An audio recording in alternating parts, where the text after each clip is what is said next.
vërtet që Zoti juaj është Allahu, i cili krijoi qiejt dhe tokën për 6 ditë, pastaj u ngrit mbi fron duke drejtuar çdo gjë.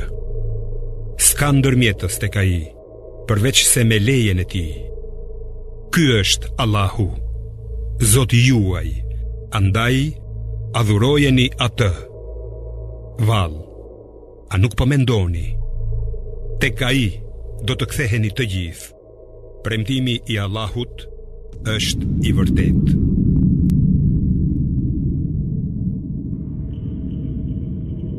Në kozmos, çdo send i lëvizshëm tërheq dhe tërhiqet. Graviteti është ngjitës i gjithësisë. Ai tërheq gjërat ka njëra tjetra e ato mbeten në tokë. Ai rrotullon hënën rreth tokës, planetet rreth diellit dhe yjet rreth galaktikës, ndërsa galaktikën rreth gjithësisë. Në mungesë të kësaj force, gjithçka në gjithësi do të shkapërderdhej, ndërsa me planetet do të ndodhte një kaos e yjet dhe galaktikat nuk do të ekzistonin.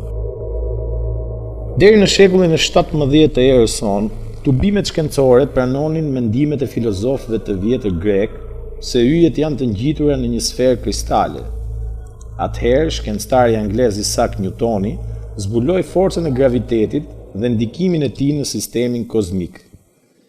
Në ajetin vijues, Kurani fisnik flet qartë: Me emrin e Allahut, të gjithë mëshirshmit, mëshirëplotit.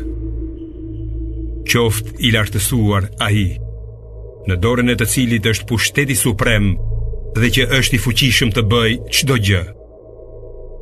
Ai i ka krijuar jetën dhe vdekjen për t'ju provuar se kush prej jush do të veprojë më mirë. Ai është i plot fuqishmi dhe falësi i madh.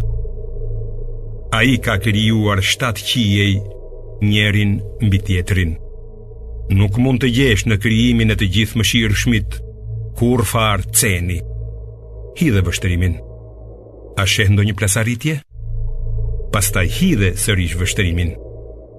Sytë tu do të kthehen të lodhur e të molisur.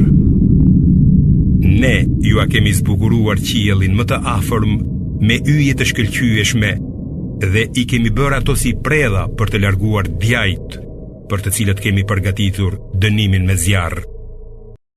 Forca e gravitetit është e padukshme për syrin, edhe pse shkenca ka zbuluar proporcionet e saj dhe llogaritë e sakta.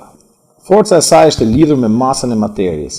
Prandaj, forca e saj qartë tregon vetëm në dimensionet e gjithësisë. Masa e madhe e tokës pengon gjërat që të largohen prej saj, siç ndodh me kozmonautët kur largohen në gjithësi. Ajo masë është shkak i rrotullimit të hënës rreth tokës. Masa e diellit e mban sistemin diellor në një rend të tubuar harmonik. Masa e galaktikës mirëmban rendin e yjeve, përderisa masa e një grumbulli të galaktikave i mirëmban galaktikat, kurse yjet me masën e tyre mbajnë të tubuara galaktikat. Gjithësia përbëhet nga trupat me peshë të ndryshme, të cilët, me forcën e gravitetit, bëjnë tërheqjen e trupave më të vegjël.